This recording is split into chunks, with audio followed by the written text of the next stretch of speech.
Hi, my name is Paul Oldham and I lead outdoor learning at Ashville College.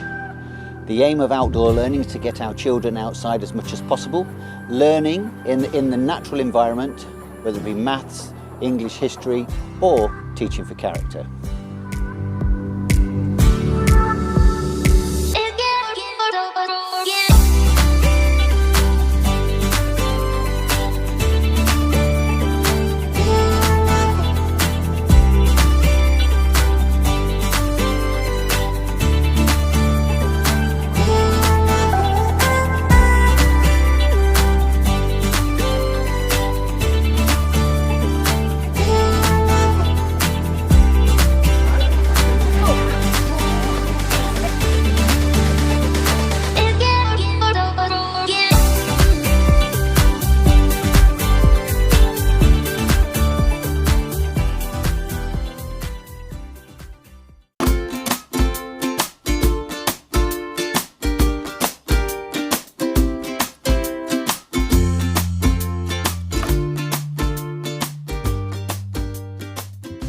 Part-whole models are used for teaching addition and subtraction.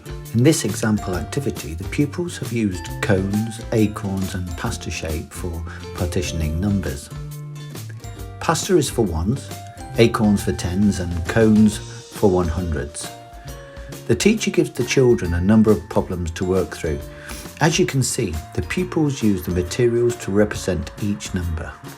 This is an excellent example of encouraging hands-on learning.